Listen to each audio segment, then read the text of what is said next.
This is the Louie T Network.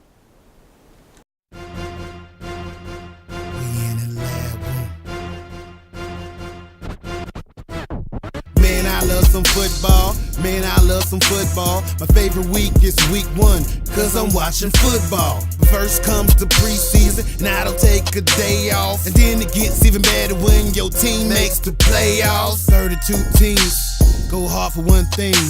They work for one thing. That Super Bowl ring. 32 teams go hard for one thing. They work for one thing. That Super Bowl ring.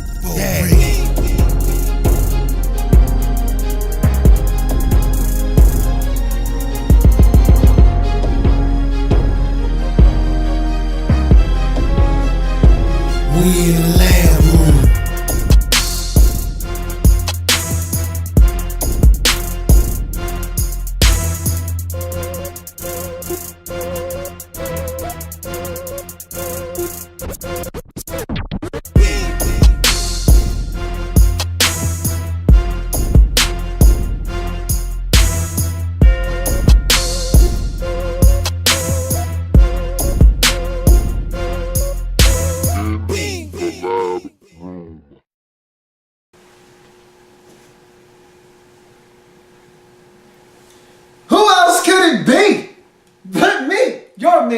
Louie T, welcome. You are in the lab room. Of course, I am your host, Lou. Thank you for joining me. Week number 9 in the National Football League. Wednesday edition of In the Lab Room. No Tuesday edition of In the Lab Room, as Tuesday is basically a glorified breakdown of Monday Night Football, which I have already done in a very elaborate setup on the Redskins report, being that the Redskins played and participated on Monday Night Football. So no need to really have a Tuesday edition of In the Lab Room because that would be redundant. So we skip Tuesday, we jump into Wednesday, and you know what that means. We got Soul Survivor here in the Lab Room. We also got PDS, Pats, Daps, and Smacks coming down the pipeline in a little while. But again, before you can get to that, we've got a little bit of Soul Survivor business to attend to. And before I even jump into that, I just want to congratulate the final 2 participants in the Survivor Pool that I have hosted, the 2nd annual In the Lab Room Survivor Pool. It's down to the final 2 participants. And so you got a Vikings fan on the one hand and you got a Dolphins fan on the other. Let's see who will reign victorious. It's tough, man. We started with, I want to say it was about 14, maybe 15. I think it was 14 participants. And now it's down to 2 as we approach week number 9. So let's see who the Soul Survivor will be in the 2nd annual In the Lab Room Soul Survivor. But let's see who the Soul Survivor of week number 9 is going to be. And I gave you another winner. Boy, I got away by the slimmest of margins last week in week number 8. But look, I got a W. You're not going to make me feel bad about my week 8 W. Lions over the Falcons. It was not easy. It was not pretty. But it was a W. So I will take it. Now, did I expect the game to go the way that it did? No. But I expect the Lions to win, and they did. So that takes me now to a very respectable, not happy with this, but very respectable 7-0-1 on the season for my Soul Survivor pick. So let's see if I can't go ahead and up that total to 8-0-1, shall we? So you know how this goes. It's fast-paced. It's in your face. It's the week number 9 Soul Survivor here in the Lab Room. Let's go. So you start on Thursday night. It's never a good idea to pick the Thursday night game. Why? Come on, class. Why is it not a good idea to pick the Thursday night game? That's right, because it's a family affair, man. And I stay out of family business, especially when it's not mine. Saints and Panthers, not my family business. That's NFC South family business. None of my own. So these are 2 teams. Saints aren't over 500. Panthers haven't won in a month. Are you really thinking this is a good idea? It's family business. I'm not even entertaining this. We go to the Sunday slate of games, and first up on the docket, Jacksonville Jaguars at the Cincinnati Bengals. This, my friends, is your sole survivor for week number 9. I'm loving this one. Now, this isn't the only option in week 9, however. There are 2 options, but this is the primary option right here. So take this one and run with it. I mean, this one is self-explanatory. Really, it is. I really don't have to go into the nuts and bolts and the details on why this is a good decision. It's Jacksonville. It's Blake Bortles. He's a turnover machine. God damn it, Blake is a turnover machine. And he's not only doing damage for the other team, he's doing internal damage to his own team. I mean, damn, it's one thing when, okay, I'm not picking up first downs, we got to punt, and so the defense is back on the field. It's one thing when you're not giving your team a chance because you're not scoring any points as an offense. You're putting points on the board for the other team. I mean, damn, how self-sabotaging is that? But that's what it is right now in Jacksonville with Blake Bortles at the quarterback position. So I'm not really into explaining a whole lot. The Jaguars aren't going to win many, if any, road games this season.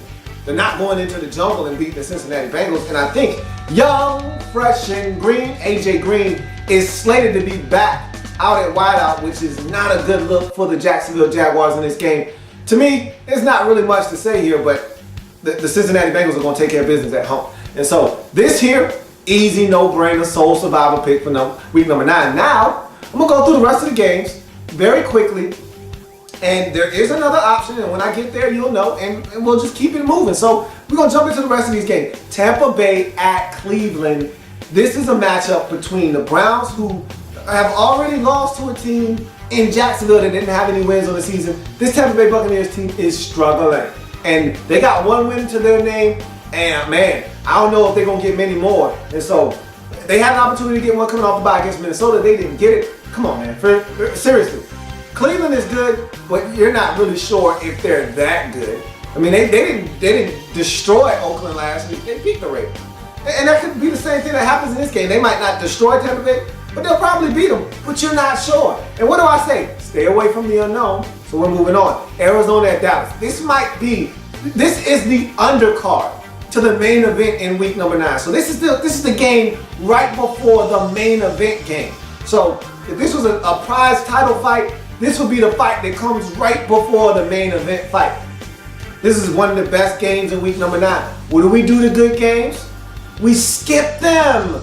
Next up on the docket, please, Jets at the Chiefs. This isn't a bad option, but again, I tend to stay away from teams who I think I pretty much have a good handle on who the Kansas City Chiefs are. I think the Chiefs can win this game. I think they should win this game. But here's the variable that you got to add. Michael Vick is now the starter. And you say, well, hell, I saw Mike last week for about a good 3.5 quarters of football. He wasn't that good, but I caution you, Mike is getting all the first team reps. Last week, I could tell that they didn't have any intentions of putting Michael Vick in the game because everything that they were doing was catered to a right-handed quarterback. The bootlegs, the rollouts, everything was predicated to the right side of the field. Michael Vick is a left-handed quarterback, so you could tell that the playbook and the scheme for the game wasn't set up for Michael Vick. They had not practiced it, so they could not implement it into the game.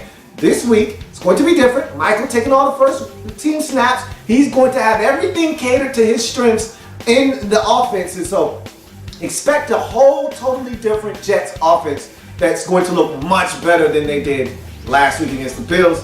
With that being said, still expect the Chiefs to win, but the Jets could surprise you, maybe even steal one on the road. Don't do it. I wouldn't advise you to. I wouldn't do this at all. Move on. So, San Diego Superchargers at the Miami Dolphins. 2 pretty good teams playing this game, and the Dolphins have been pretty good of late. Now, the offense didn't look that good last week, but they're playing better football. San Diego, losers of 2 straight. They got to get back on track. This could be the week they do. This could be the week they don't. You don't know, so you don't go with this game. Move on. Washington at Minnesota. 2, 3, and 5 teams. What do I always tell you? Do not hitch your wagon to a sub 500 team. Enough said. You move on to the next game. Philly at Houston. Philadelphia Eagles coming off of a tough loss on the road to the Arizona Cardinals. No shame in that. The Houston Texans are a team that's very scary. At 4-4 on the season, playing with some confidence. Arian Foster is running the rock. Why can't he run it on the Eagles? You don't have an answer, do you? So I say no, don't pick this game. Don't pick this game. Don't pick this game. So you move on to the next one. St. Louis at San Francisco. Family business. And even though the 49ers are coming off of a bye week, even though the Rams are coming off of a beatdown, this Rams team did take care of the Seattle Seahawks. Granted, it was at home. It's family business. Didn't we just see the Redskins go to Dallas and get an improbable victory? Right. That's why you don't mess with family business. Right there. Leave this game alone, please. Denver at New England. This is the main event. This is the main event. Brady Manning Sweet 16. Really? Really? Oakland at Seattle. This is your other option. This is plan B. If plan A falls through for you, and again, I'm going off of the assumption that just about everybody has already taken Seattle. You probably used your Seattle Seahawks get out of jail free card already. So in the event that you've done that already, which you probably have, then you take the Cincinnati Bengals. It's a no-brainer. But if you haven't and you feel like, hey, there's no way the winless Oakland Raiders are going into CenturyLink Field and getting a W versus the Seattle Seahawks, I don't blame you, and I tell you, hey, you have my blessings. Where's the sheet? I'll sign off on this. Put my John Hancock on it, and I'll tell you, go ahead. You've got my stamp of approval. Go after it. So this one is just as good as the one I gave you before. This one might even be better because you're talking about a team that hasn't won yet. But I would caution you that at least Blake Bortles is sharing. You got a quarterback in Oakland in the 4 card, Derek Carr, that's not really sharing the football. They're just not scoring a lot of points. So, and last time I checked, neither are the Seattle Seahawks. So you just never know, but I don't see it happening. Oakland isn't going into Seattle and winning this game. So you've got 2 options. Pick one, make it your own, and move on. We keep going though. Baltimore and Pittsburgh. Family business, family business, family business. If these 2 teams said they ain't did it, then they ain't did it. But if they did, well, that's family business. And finally, Monday Night Football, Giants hosting the Indianapolis Colts. Here's a Giants team coming off a bye week, 3-4, looking to pretty much keep close in the NFC East. They need a win. So do the Colts, who are coming off of a very bad loss on the road to the Pittsburgh Steelers, giving up 51 points. Don't you think the Giants watched that game? Don't you think the Giants feel like they can have some success too? No, this isn't a good game. Because the team that you probably think is going to win is on the road. What do I tell you? What's one of the rules? Stay away from road teams. That's a roadie. That's a no-no. Go with the 2 games that I gave you. I gave you a 2-piece, a 2-pack. You get to pick, man. It's You Pick Wednesday. You get 1 or 2 teams. You can't lose. Take one. I'm giving you personally the Cincinnati Bengals over the Jacksonville Jaguars. If you want to take Seattle over Oakland, be my guest. They're both winners. They're both going to get you to week 10. Take one. But for me, the sole survivor of week number 9 is the Cincinnati Bengals over the Jacksonville Jaguars. The Cincinnati Bengals are your sole survivor. That's going to do it for the sole survivor pick in week number 9. Take a quick break. We'll come right back and we'll jump into PDS. Social media has taken off in ways that I couldn't have imagined. And thus, I've taken the liberty to start being more active on social media. So like me on Facebook at In the Lab Room. Follow me on Twitter at In the Lab Room. You can also +1 me on Google Plus at Louie T. And also, of course, my main hub, subscribe to my channel on YouTube. That's youtube.com/In the Lab Room. These are all ways that I'm looking forward to interacting with you, the viewers, in the upcoming season of the Louie T Network.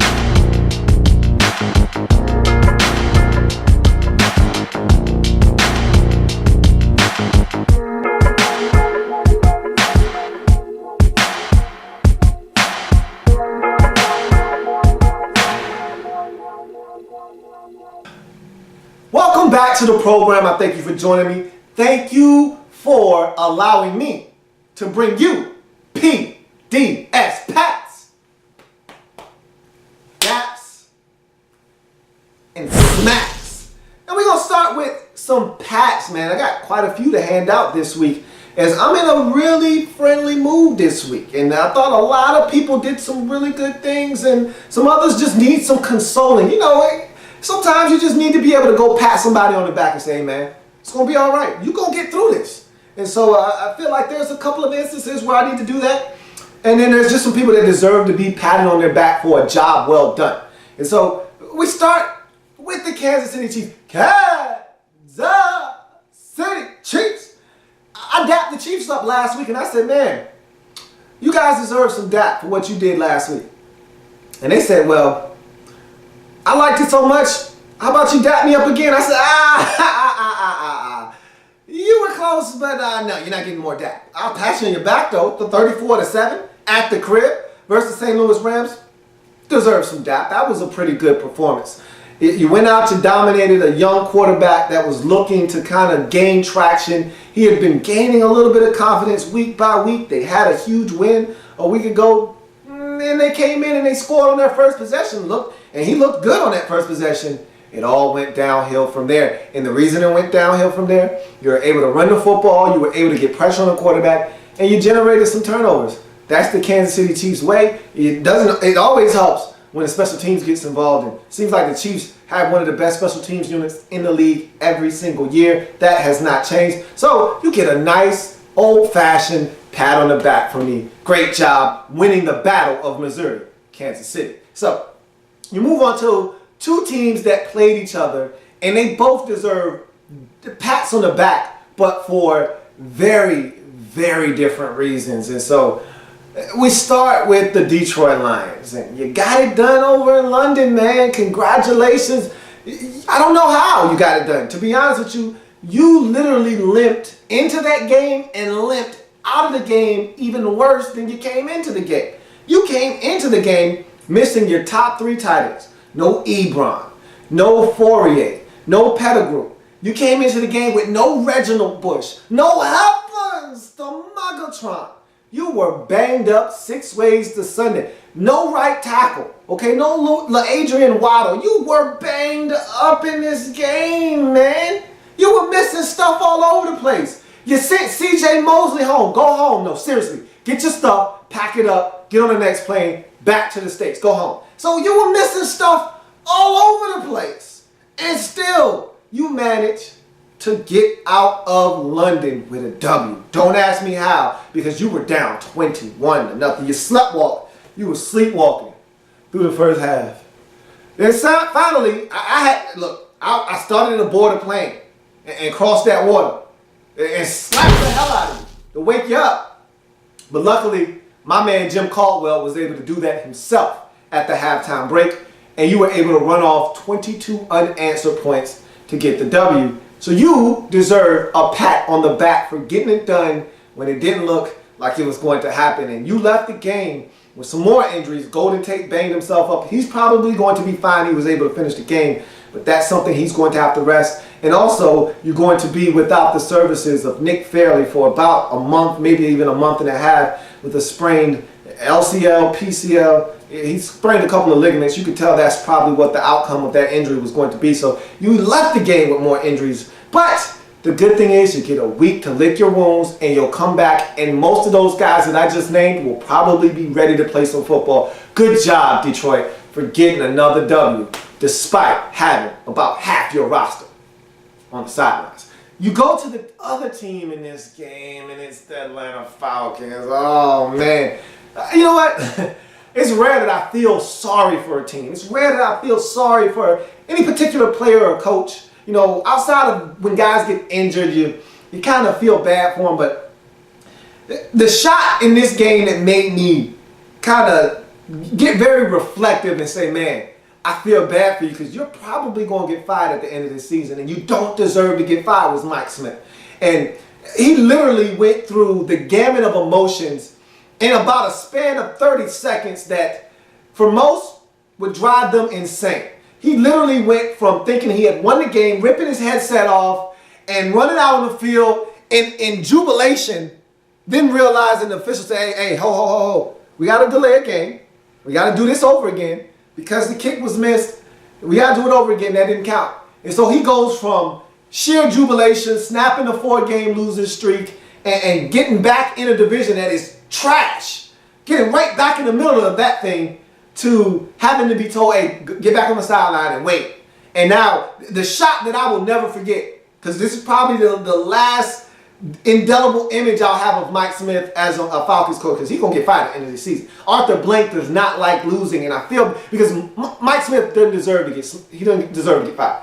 Because if you look at his track record in Atlanta and what he's been able to do, he took this team to new heights. He took this team to places that they haven't been in a very long time. They had that one fluke year with the Dirty Birds. Other than that, they haven't been a contender.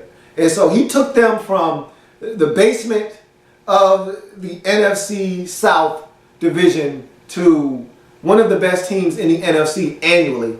And this was the shot that I got of Mike. Mike crouched down like this, picked up a piece of grass, threw it in the air, and he was looking down at the ground. And you could look in his eyes. I looked in that man's eyes. I went straight to his soul. And I saw a man that was dejected, and he knew he was about to lose the game. He knew. He looked down at the grass and he picked up a piece of grass and he said, this some bullshit. We about to lose. And as fate would have it, the kick goes through the uprights. Another heartbreaking loss for him. 5th in a row for the Falcons.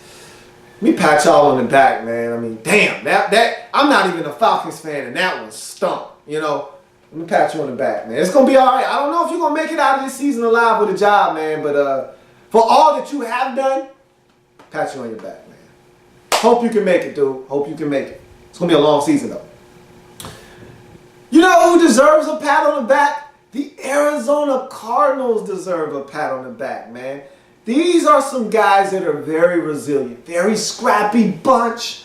They find a way to get it done, man. Hasn't always been pretty. It started in week 1 against San Diego. Wasn't a pretty victory at all by any stretch of the imagination. But it was a W. You go to week number 8 against the Philadelphia Eagles.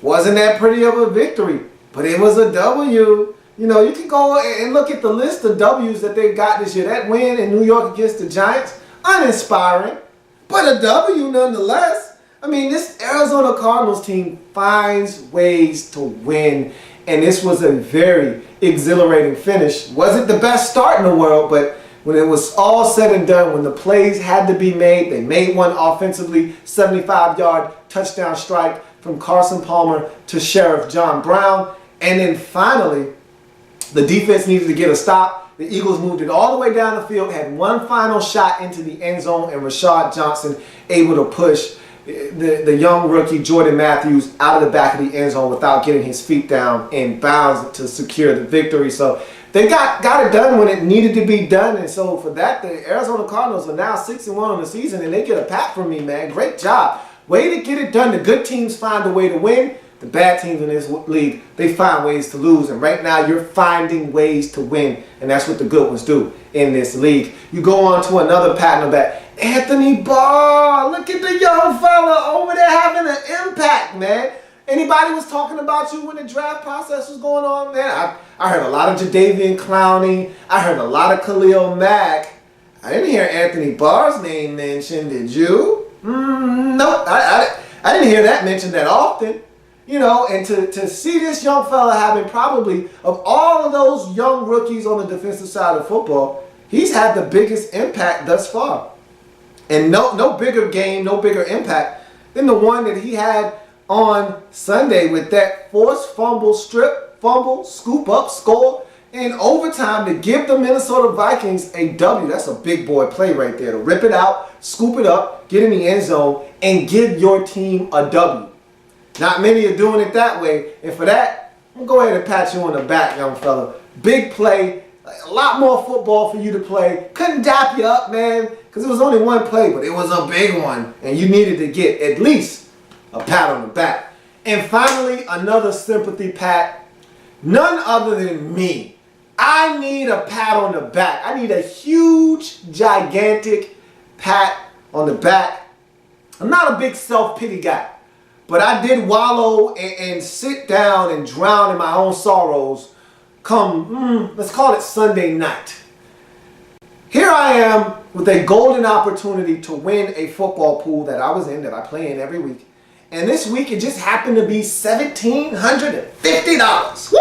Nice little purse. Christmas time coming up, that'd been a nice little piece of change to get in my pocket. And all I had to do was win one more game. I went. Just so in case you didn't know, I was good last week. I lost 3 games, and that third game was on Monday night, picking the Cowboys over my boys, and it backfired. But I lost 3 games last week. Going into Monday night, I was a sparkling 12-2 last week. So, and I told you that was a tough week. Last week was a tough week. A lot of close games that could go either way. And it ended up being a lot of blowouts. But the toughies, I got them all right, just about. So, I get upset just talking about it. Had the Tampa Bay Buccaneers taken care of business, I would have had a legitimate shot. And when it was all said and done, I would have probably won $1,750 had the Tampa Bay Buccaneers been able to beat the Minnesota Vikings. The person that ended up winning the money, they had Minnesota. I had Tampa Bay. They won the game. I did not. So they had 1 loss in effect. I had 2. And they had Dallas on Monday night. I had Dallas on Monday night, so I couldn't get back in. Isn't that about a bitch? Thanks, Tampa Bay. I really appreciate that, you garbage bastards. I deserve a pat on the back, man. Damn! Damn! We go on to some Daps now, man. You know what? I want to smack somebody. I'm mad now. I'm mad. Just talking about that just makes me want to smack the hell out of somebody. Blake Bortles, man. Blake B. Step on up, man. God damn! You know, and you know what it is? With rookie quarterbacks, I like to chalk up a lot of their mistakes to youth. Oh, he's young. He'll grow out of that. Don't worry about it. He'll be fine. It's a rookie mistake. And we do that so often. We're very dismissive with rookie quarterbacks. I don't have a problem with being dismissive with rookie quarterbacks until they keep making the same damn mistakes over and over again. And again, I don't want to hear the damn Peyton Manning threw 28 interceptions in his rookie year argument. I don't want to hear that. And now I'm starting to see why Jacksonville didn't want this man to play at all. I'm like, man, let the young fella play, man. Let the young man go out there and earn his stripes. You can only get better in this league by playing. I can sit here and listen to the Aaron Rodgers argument about sitting behind Brett Favre for like 22 years and how he's turned out. And even Carson Palmer sitting behind John Kitna for a year and how he's turned out. But look, man, when it's all said and done, you just got to turn guys loose and let them play. But I see why Jacksonville was like, nah, I really don't want this dude to play this shit. Because Blake Bortles is making some egregious mistakes every single week. And what I found myself saying is, with all the mistakes early on, oh, man, he's a rookie, man. He'll get better. He won't make those same mistakes. But he's making the same mistakes every damn week, and I'm starting to get upset. You know how you got a 2-year-old, and you talk to the 2-year-old like he's 7, and he really doesn't understand. And you got the one person saying, no, he understands what you're saying. He just ain't listening. He bad as hell. Nah, the 2-year-old really don't know what you're saying. You got to keep teaching them. They got to keep learning. But I feel like now, and that's how I used to treat Blake. I'll leave him alone. He's 2. He doesn't know any better. Hey, look, put it down. No, put it down. That's a no. Put it down. I felt like that with Blake early on in the season. When he was throwing picks, I would laugh him. Oh, man, that's some youthful indiscretion right there. He didn't know better, man. Leave him alone. He'll get better. Now I'm at the point though, with all these damn pick sixes and these bad turnovers in the red zone and these egregious mistakes that's costing his team, I'm getting mad now. And I'm at the point now where I'm like, hey, that little bastard's 5 years old, man. If you tell him to put that down and stop, he should do it. He understands now. That kid's just bad, okay? Like, you need to tell him, yoke his ass up. Tell him to stop. Put it down, man. Stop. And I feel like I'm at that point with Blake B now. Like, look, man, no, this rookie stuff, I can't let that fly no more. Stop turning the ball over, man. Stop throwing to the wrong color jersey. What's wrong with you, man? You know that dude plays for the other team, right? He's not on your side.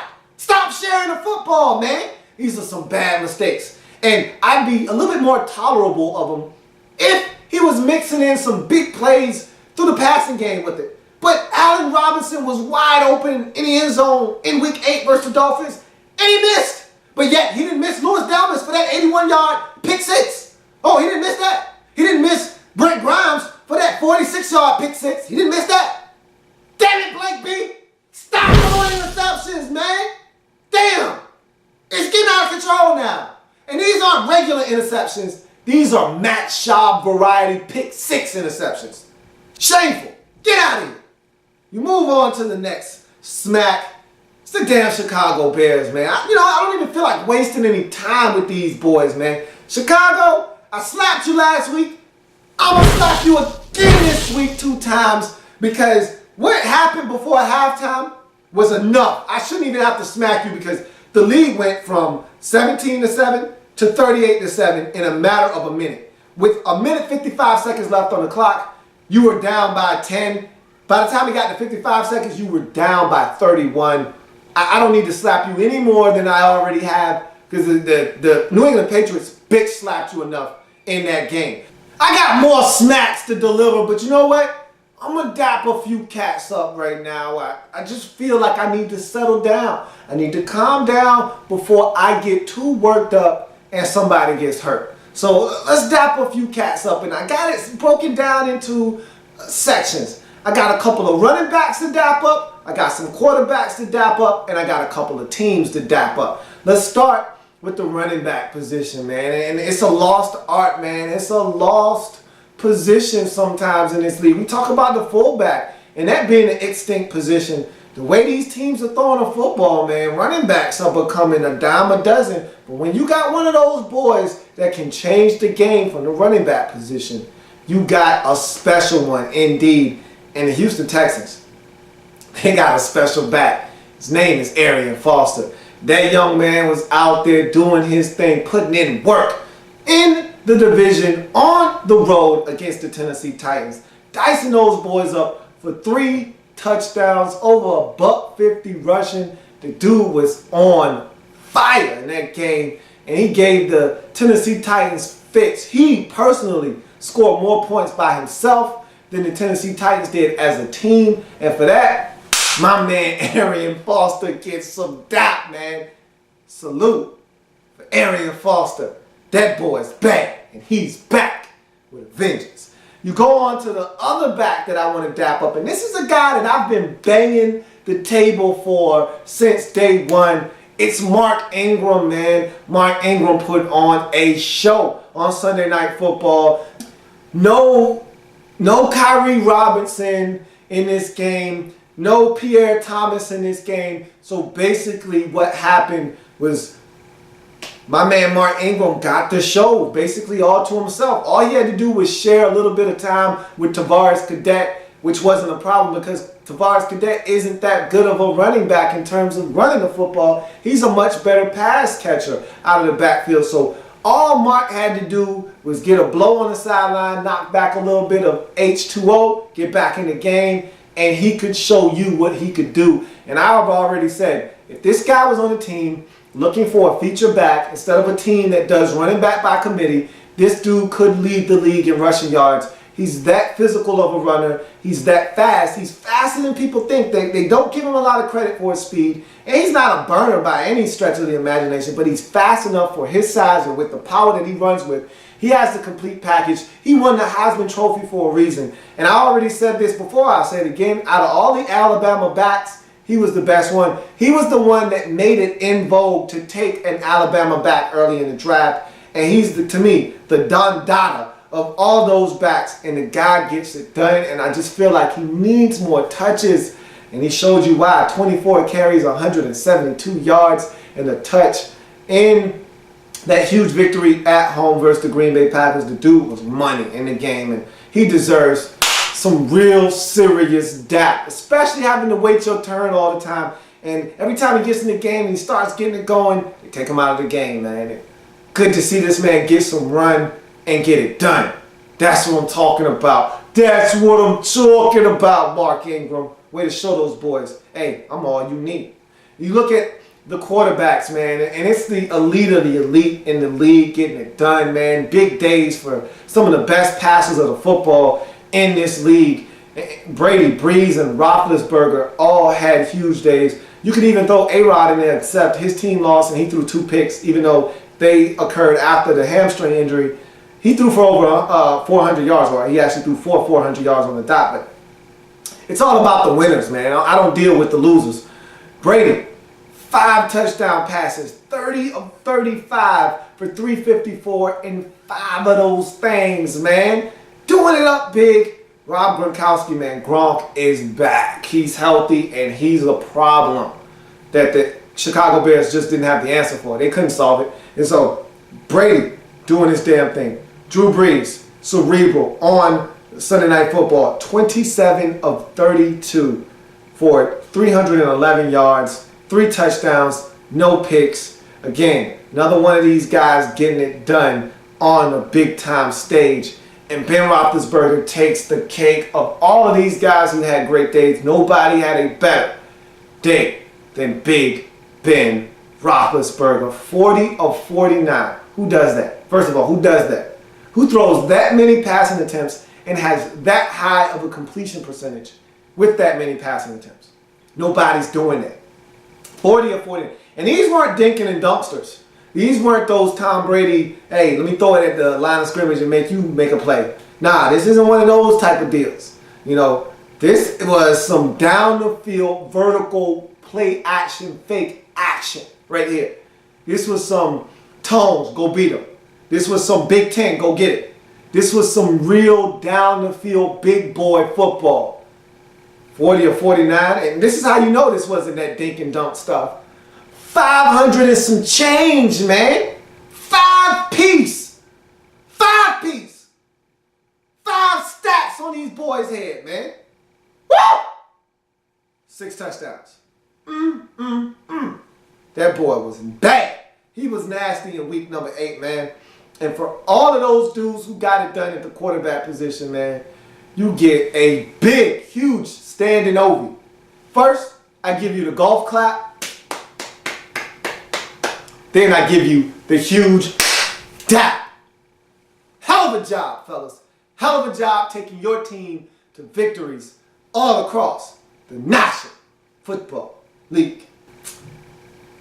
The Buffalo Bills deserve some dap. And they're one of the 2 teams that deserve to be dapped up here in week number 8. And it's always a little bit more special when it's a family member. You know, if a stranger gets you, oh man, they got me. Kansas City came into my crib and they got me. That hurts. It stings. I'll get over it. I'll live. But when it's a family member that comes in, leaves road tracks all over the living room, you know, and they left a ring around the toilet, that's nasty. Go ahead and clean that up. And the toilet doesn't work. It doesn't flush anymore. They stopped it up. And the kitchen has messes all over the place. I'm talking about you got dishes all over the place. They spilled some juice in the fridge. They didn't bother to clean it up.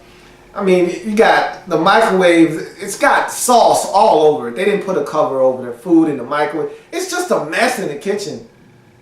And they did it all over the house. You know, they went in your room, did some X-rated stuff on your bed. Oh, God, no.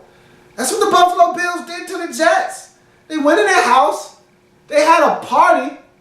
They didn't invite the Jets. And they left and they didn't clean up the mess. And it's always tough when it's a family member. It's tough to swallow. And it's just the most violent and utter disrespect possible. It's on the highest level. And you know what I do to teams that go into somebody's house and disrespect them at that level? I dap them up, man. Damn, Buffalo. That was disrespectful. And I love it, man. I love it. Great job, man. You haven't won there since 2009. That had to feel great. The Washington Redskins. Woo-wee! 9.5-point underdogs. Nobody gave them a chance. But as one of my favorite movies of all time, and they're coming out with a number 2, so you know I'm all over that. As my man Jim Carrey said famously one time, so it's a 1 in a million chance. So you're telling me there's a chance. Somebody forgot to tell the Redskins that they didn't have a chance in this game. And they go into Big D, 6-1, big bad Dallas Cowboys, running games, smacking teams in the mouth. Romo isn't turning it over. This team has it on tilt right now. The defense not having to play as much because the offense is dominating time possession, and when they are on the field, they're playing some very efficient and clean football. They're doing all the things that the good teams do in this league. And the Redskins went in there, led by Colt McCoy, who might have just played the game of his life. 25 of 30, 299, no touchdown, but 1 rushing, and another touchdown-led drive as well. I thought he played outstanding. The defense Jim Haslett, he really called a special game. I mean, they really put the pressure on Romo all night long, and just when you thought the blitz was coming, they drop in the zone, and the corners were playing exceptionally well. It was just an all-around great win for the Redskins, a team that hasn't had a lot of success this season, but they got it done in an improbable victory. And again, more family business. It's always that much more special when it comes from a family member. That's what's up, Washington Redskins. Let's get back to some of these smacks, man, because I got 2 in particular that, got my blood boiling right now. But let's start with the Jets. We go and resume smacking some cats. I just talked about the Bills going into the Jets' house and disrespecting them. Well, the only thing that I can say about the Jets weren't home when this took place. Normally, it's that much worse when you're home and the person is disrespecting your house and you don't do anything about it. Well, the Jets weren't actually home. You see, when you turn the football over 6 times in one game and you got to bench your quarterback for throwing to the wrong team more than his own team, and you got to go to another quarterback that comes in and he turns it over 3 times as well, and they give up 43 points, the opposing quarterback has only 10 completions but 238 yards passing. When that happens, you're not home. The light's on. There's other people in your house. The Bills had a party in your house. You weren't home, though. You weren't there when it happened. So, as much as I want to say, hey, you couldn't even do anything about it to stop it because you weren't there. You were there, but you weren't there. And this was bad. And this was like Rex Ryan gets fired bad. And I heard John Idzik talking about how he's to blame for this 1-7 start. And he said, man, it's a collective failure by everybody involved. And he basically said, Rex Ryan didn't do this by himself. And he stopped short of endorsing him for the future because they asked him, well, since you're tossing out this pity party and you're talking about everybody's to blame, is Rex coming back next year? Hey, I didn't say that. Okay? I didn't say that. I just said that we all got a hand in the destruction and demise of this 2014 Jets football team. And so, Rex is getting fired, but it's a deeper problem right now. This is a deeper rooted issue. This team is not that talented. And you can go out and get Percival Harvin all you want, but at the end of the day, this team has some deep rooted issues, and it's not good. It's not good at all. And it would not shock me in the least if this is a 2-win team. If they don't win another game, wouldn't surprise me. But the defense they're so good up front, that front seven, that it would shock me if they didn't win at least 1 or 2 more games. But easily I could see them not winning another game this season, and I wouldn't bat an eye. This team is not that good. And really, for that, I just got to smack that whole organization because that product that you put on the field on Sunday was a disgrace. It was funny to watch.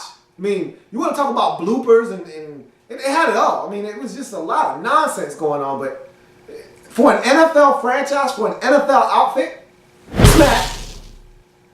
Smack, yeah, smack. That was pathetic. That was pitiful. And so, you gotta be better than that. Simple as that. And so, now we finish up with two. I'm gonna lump these two together because these were bad. These were all bad, man.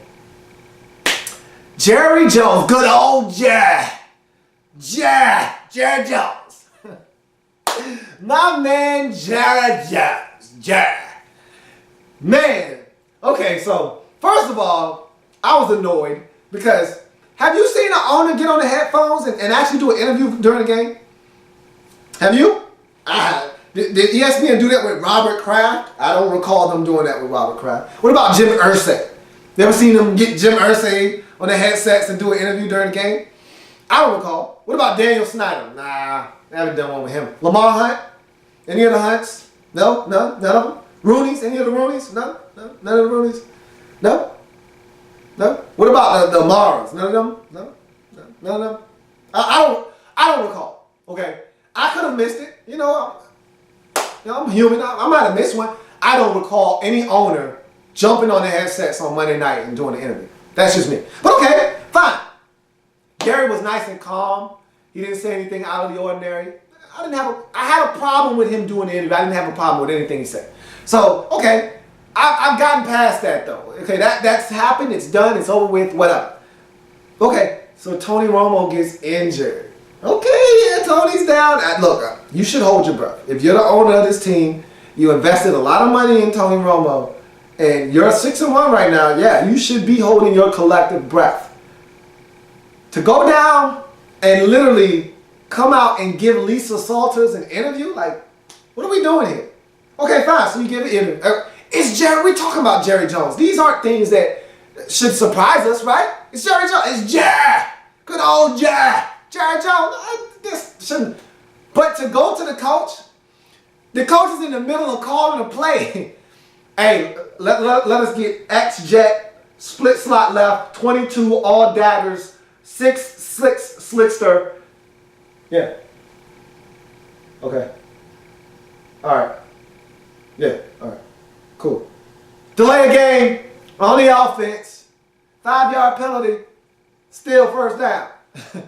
This man was in the middle of coaching the game. He's not the play caller. I know he wasn't calling the play. I'm exaggerating, but how do you come down to the field during the game and distract the coach from coaching to tell him something that a trainer could come tell him, you know, Tony Romo himself could come tell him, anybody could come tell him. I don't need my owner in my ear telling me, hey, Jason, hey, Redhead Jesus, hey, Tony's ready to go.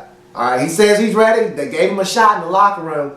I think he wants to come back in and play. And if he wants to play, goddammit, you put him in the game, let him play. All right? Cool. I'm going back upstairs, man. Go get him, Tiger. Who does that? Who does that? Jerry Jones does that. You can't do that as an owner, man. Leave me the hell alone. Let me coach my goddamn team. All right? I'm going to come back to smacking him because I got another smack. We're going to put these two together, man. You ever heard the expression, you can take a person out of an environment, but you can't take that environment out of a person? You ever heard that before? You can take a player out of Oakland, but you can't take the Oakland out of that player. Do you understand what I just said to you? Let me explain. You should get it, but let me explain.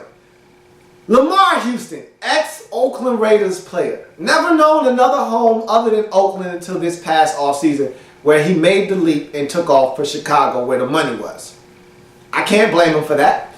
But in playing for Oakland your entire career, you develop what is called a losing gene. Okay? So now you're predisposed to losing. You know nothing else. You don't know what winning is. What's winning? What is that? Winning? Huh? Where they do that at? I didn't do that in Oakland. All I know is losing. So when he goes to Chicago and they start getting their ass whooped by the Patriots, at this time in the game, it's 45, let's call it 45 to 10. Let's call it 45 to 10. Down about 35 points.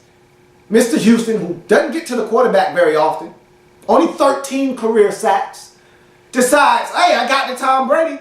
I'm going to celebrate. Even though my team's down 35 points, I'm going to celebrate. So, you know what? He said to himself, hey, I'm used to getting my ass whooped. Hey, I came from Oakland. We party when we down 35. Oh, hey. We party when we down 35. Hell, this ain't nothing. I was down by 45 before in Oakland. So, this is nothing. So I get this sack. I'm a party. And what did he do? He partied a little too hard, man. And he went up, and he came down, and his ACL said, we don't party when we're down 35 points, buddy. That's not what we do here, buddy. Snap. There goes your ACL. Down on the ground. Down goes Houston. Down goes Houston. And like I told Stephen Tuck earlier in the season, don't celebrate that hard, okay? It's never a good idea to celebrate that hard. So, like I said before, that's 2 for the celebration monster, 0 for the players. And so, Lamar Houston just can't leave Oakland behind, man. Down 35 and you want to celebrate just because that's what you used to do in Oakland when you used to be getting your ass whooped? So you want to celebrate? Celebration monster had to come up and bite you. And so, for that, right there, I have what I call my black slap of death. You don't come back from that. Jerry Jones, good old Jay. Lamar Houston, y'all want to go around and do some real ignorant stuff. Jerry want to come talk to the coach while he's coaching the game. The team is down in the game and you want to come back and tell me something in my ear? Let me coach the team, man. Let me make a decision. You don't tell me what I'm going to do. Lamar Houston, you down 35? In a game, you're getting your ass smashed. Getting your brains bashed in. There's fragments all over the floor and you want to celebrate after a measly sack? You only got 13 in your career. You don't know how to act. You ain't in Oakland no more. That's not how we do things in Chicago, man. And for that, you get the black slap